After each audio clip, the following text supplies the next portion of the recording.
Efectivamente, estos días 27, 28 y 29 de mayo estamos aquí en Vitoria-Gasteiz, donde se celebra el Congreso de la Sociedad Española del Dolor. Un congreso que tiene lugar en esta ciudad, una ciudad reconocida como referente en sostenibilidad, calidad de vida y medio ambiente saludable.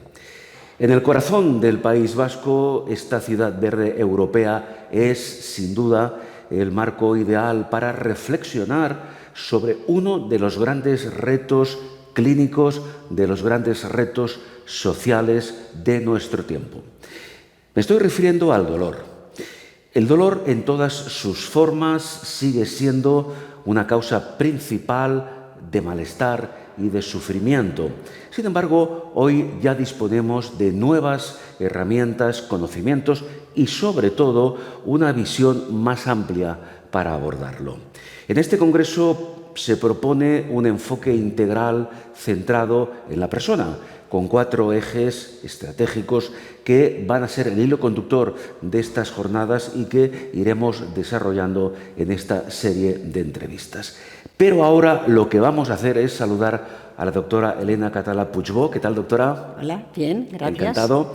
La doctora Elena Català-Puigbó es presidenta de la plataforma Mujer y Dolor, ¿correcto, doctora? Correcto. Muy bien, pues Elena, vamos a comentar algunas de las responsabilidades que tienes asignadas en este congreso, pero antes de hacerlo me gustaría saber eso, ¿cuál es, a grandes rasgos, tu papel en este congreso? Bueno, mi papel en este congreso evidentemente es aportar lo que nuestros conocimientos, ¿no? Y ayudar también a que el congreso fluya y fluya bien. Pero mi tema prioritario y que actualmente es el que estoy enmarcada y estoy desarrollando es la brecha de género. Y en esta brecha de género, que también podemos decir las disparidades que existen en dolor crónico, es esta diferencia que hay entre el hombre y la mujer. Y que si en algún sitio de la sociedad marca cosas importantes, pues sí, en salud. Evidentemente. Bueno, además tú vas a ejercer como moderadora. ¿En qué ámbitos? ¿Cuál va a ser tu papel como moderadora? Como moderadora tengo 2 mesas. La primera son las disparidades en el tratamiento del dolor crónico. Y esto es cierto porque hay disparidades en el sentido de que hay muchas diferencias. Ahora se trata, en principio, si te parece, Elena, de relacionar el contexto de cada una de tus asignaciones en el Congreso y luego, seguidamente, vamos a desarrollarlas una a una. Entonces, la primera mesa redonda en la que vas a participar como moderadora, nos has dicho disparidades de tratamiento del dolor entre sexo y género. Y género, esta es una. Pero luego también existen disparidades en la infancia. Es decir, en los niños también tienen dolor. Claro. Está poco investigado de qué manera abordas el dolor y, sobre todo, de qué manera enfocas el dolor en los niños. Bien. Poco estudiado, con lo cual también hay diferencias. Bien. Y la otra conferencia que existe, que también es importante, son las alteraciones o las diferencias sociales que existen en las personas que hacen también que el tratamiento pueda variar. Estas 3 mesas son las de disparidades. Bueno, luego tienes una conferencia para la ciudadanía, ¿verdad? Sí. ¿Esto qué es exactamente? Sí. Eso es para que la ciudadanía o los profesionales, quien quiera asistir, sepa que existe una brecha de sexo y género muy importante en salud, pero enfocada, que también es importantísimo, en dolor crónico. Y existe. Bien. Y entonces aquí es donde yo creo que la gente debe saberlo.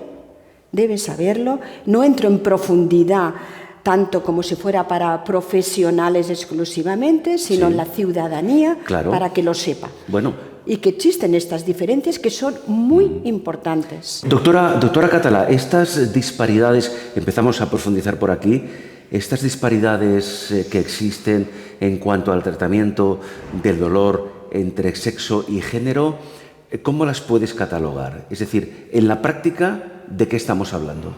En la práctica estamos hablando que lo que estamos haciendo o lo que tenemos protocolizado cuando tú ves un paciente que padece dolor y le enfocas un tratamiento, ese tratamiento es un tratamiento que está objetivado para hombres. ¿Por qué? Porque toda la investigación básica que tenemos o que teníamos desde hace 3 y 4 años está hecho en ratoncitos machos. Claro. Ha obviado lo que es la hembra, con lo cual hemos supuesto que todo es igual y todo no es igual. Y realmente no es así, pero ¿verdad? no, porque si nosotros observamos las diferencias biológicas, solo biológicas y físicas ya, que existen, y esto es lo que la ciudadanía quiero que entiendan bien, estas diferencias biológicas y físicas, ya verán que somos diferentes. Pues si existen estas diferencias, tanto en cuanto a las físicas y biológicas, sobre todo hormonales, pero en otros sitios también, pero sobre todo hay muchas más, hormonales que actúan a todos los niveles del cuerpo humano, pues ya se sabe que es diferente. Ya no entraremos también en su capacidad de poder absorber el fármaco, la capacidad de poder metabolizarlo, porque no es igual tratar a una persona con una masa muscular, con unos kilos de peso, que otra persona. Pero hay tantas diferencias que se han de ir abordando poco a poco. Y estas diferencias son las que queremos poner sobre la mesa y sobre todo queremos llamar un toque de atención para que cuando se inicie cualquier trabajo de investigación, se inicie con esta diferencia. Se tenga en cuenta. Porque hasta ahora estamos asistiendo, o hemos asistido a un mundo androgénico. Y lo que queremos es la equidad. La equidad es que somos iguales. Entonces, esa equidad no va por números, va porque si queremos y está en boca de todos la medicina personalizada, cada vez se habla más de ella, pero la asignatura pendiente es esta, hablarla en clave de sexo y género. Pero esto que comentas, Elena, ¿está ya empezando a cambiar? Mira, sí, está empezando a cambiar en la mentalidad de la gente, pero... No, a nivel clínico, a nivel científico me refiero. No cambia. A nivel científico sí. Sí. Y eso es la base. Bien, es el principio del cambio. A nivel clínico no está cambiando aún. O sea, a nivel científico va a ser, o está ya significando el principio del cambio. Eso mismo. Bien. Eso mismo. Las becas que se están dando hoy en día tienen que estar enfocadas también con esa diferencia. Y eso es el inicio. Porque si no tenemos una base científica que nos permita, desde la evidencia científica, cambiar nuestra actitud terapéutica, no vamos a hacer nada. Entonces, lo que queremos es tener esa base robusta para poder aplicarla a nuestros pacientes. Pero, de entrada, mientras no la tengamos, lo que podemos hacer es saber que existen estas diferencias, escuchar a los pacientes, escucharla sin esa brecha, es decir, sabiendo que existen diferencias biológicas y sobre todo sabiendo que existen diferencias de género, que es la parte más social, buscando también esa parte más social que normalmente la mujer la tiene más desarrollada porque es más cuidadora, en teoría, y en la práctica también. De manera innata. De manera innata. Sí, es así. Pero eso también influye en el dolor. Influye.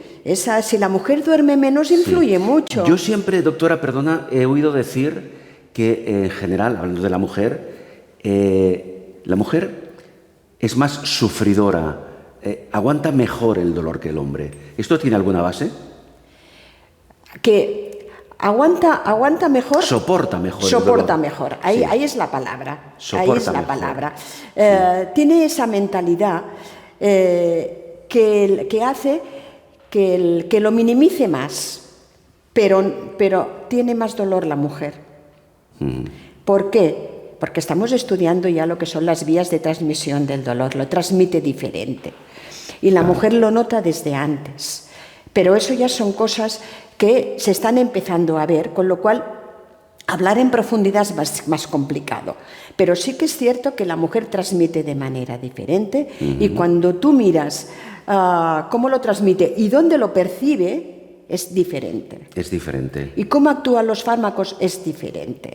Entonces, la mujer no se queja más, es que tiene más dolor. Pero también es cierto que lo soporta más. ¿Por qué? Porque tiene otras connotaciones sociales que hace que no pierda el trabajo, tenga que cuidar a los niños, cuando deja de cuidar a los hijos pasa a cuidar a los padres, toda una serie de connotaciones innatas, ya lo vas a ver, porque es cierto, porque la mujer tiene esa parte cuidadora, que es buena, pero que tú, cuando la tienes delante y cuando miras lo que le está pasando al paciente, tienes que objetivarlo, tienes que objetivar el sexo, tienes que objetivar el género. Claro, porque entiendo, doctora Catalá, en base a este planteamiento que nos has hecho, que en principio, bueno, ahora que se habla cada vez más de la medicina personalizada de precisión, si hablamos de sexo, hablamos de género, en principio entiendo que un mismo tratamiento X para el dolor, sobre todo para el dolor crónico, sobre el papel al menos, no va a surtir el mismo efecto en un hombre que en una mujer. A veces sí o a veces no. ¿Y eso de qué depende? ¿Del factor hormonal, por ejemplo? En la mujer puede el factor hormonal, por ejemplo, los fármacos, sobre todo los opioides, claro, pueden actuar sobre el sistema endocrino, sobre el sistema inmunológico y sobre otros en la mujer más que en el hombre. Más que en el hombre. Claro, tú esto lo debes saber. Sobre todo para tener un control diferente, para intentar pautar de manera diferente. Sí. O sea, todo esto lo debes saber. Luego, también debes saber si el tratamiento que estás utilizando lo debes utilizar ahora o debes utilizarlo a posteriori. ¿Por qué? Pues porque si esa persona, que tanto puede ser hombre como mujer, pero si nos centramos en esas diferencias, si en ese momento la mujer tiene otros problemas añadidos, sí, pues tienen que solucionarse esos problemas.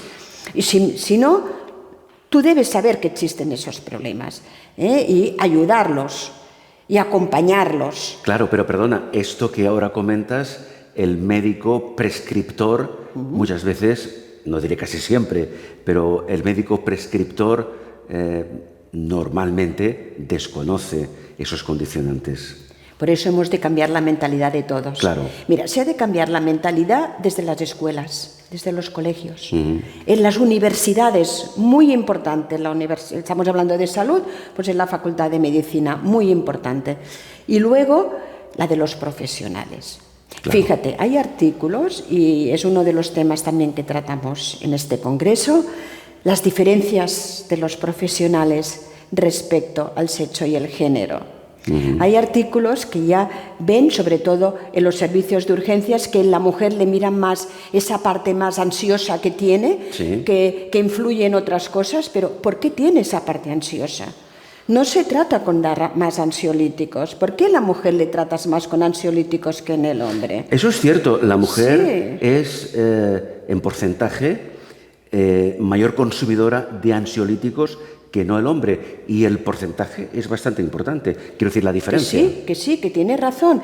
Entonces, ¿por qué no se estudia por qué a la mujer le estamos prescribiendo más ansiolíticos?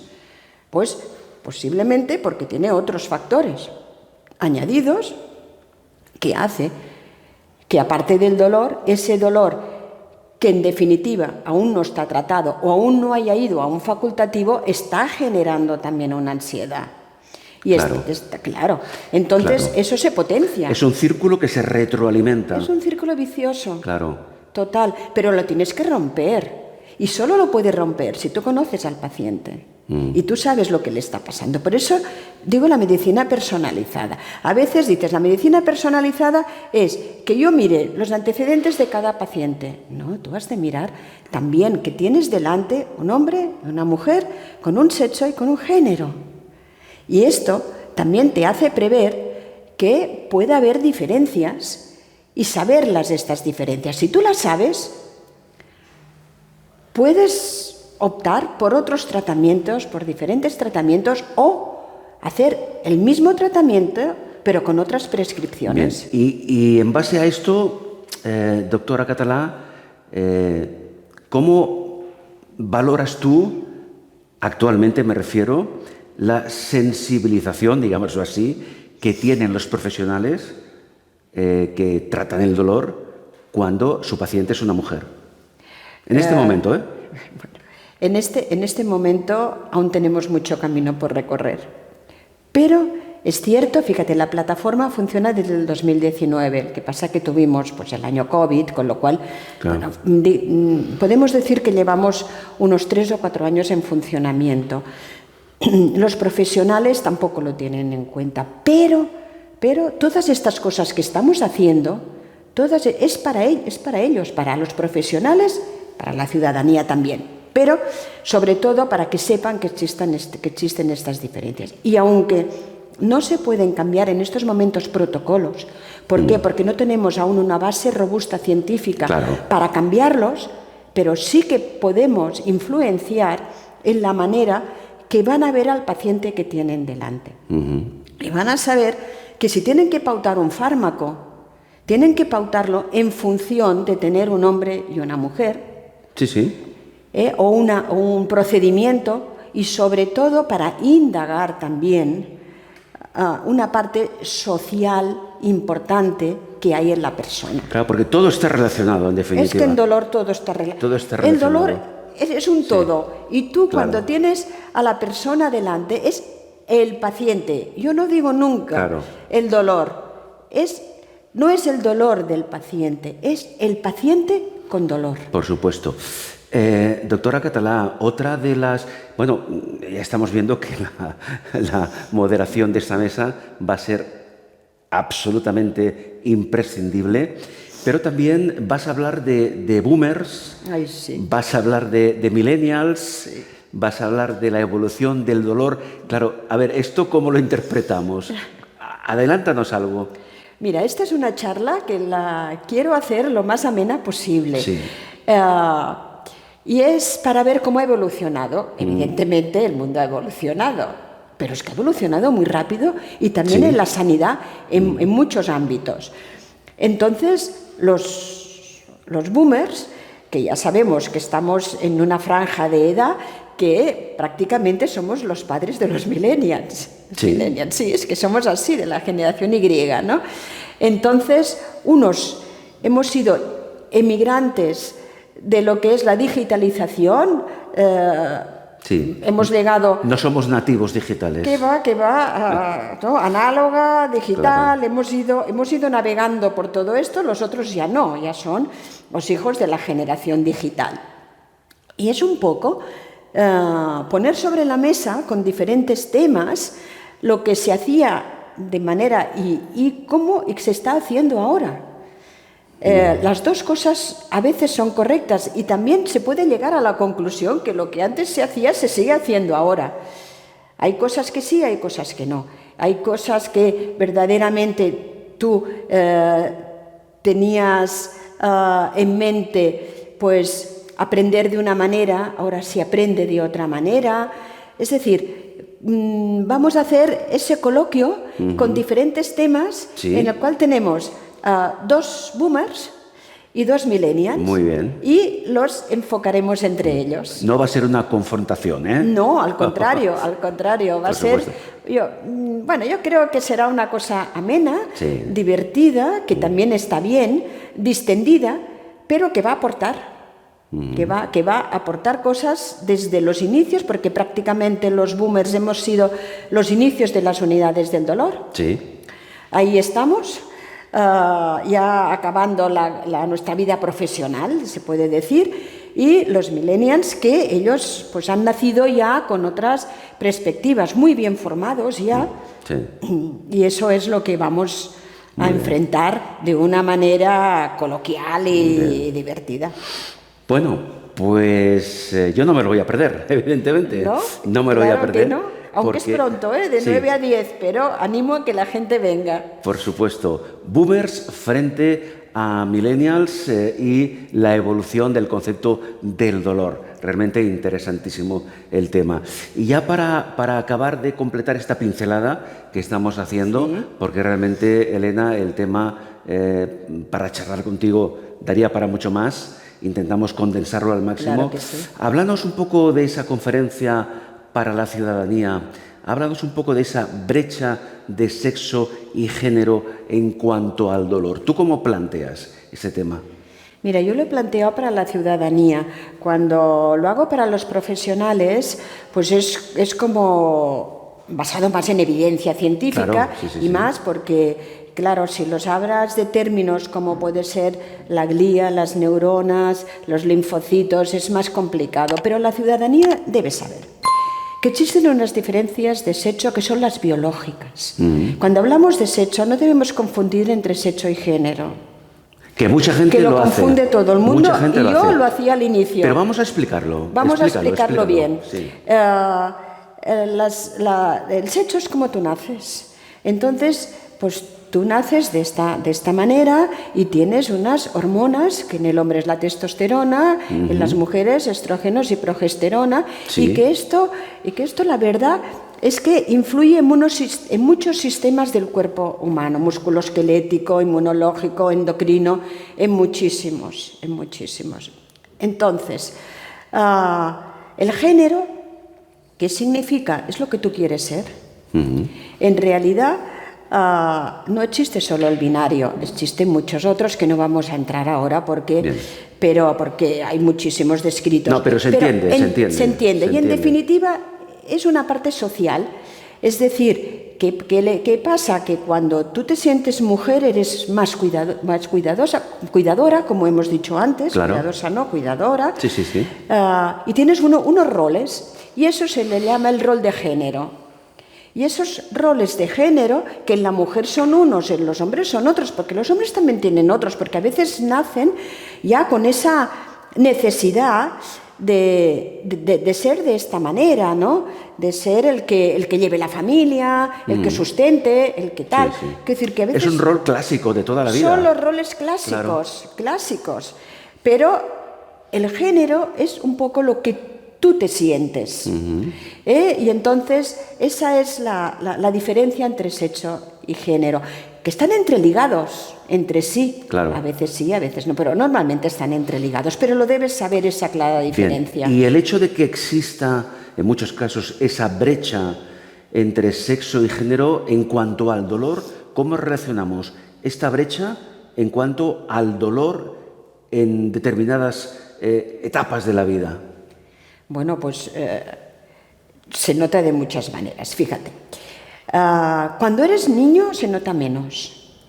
Cuando empiezas la adolescencia, sobre todo cuando empieza la menopausia, la pubertad, en las niñas empieza a notarse estas diferencias en cuanto al dolor, a la transmisión.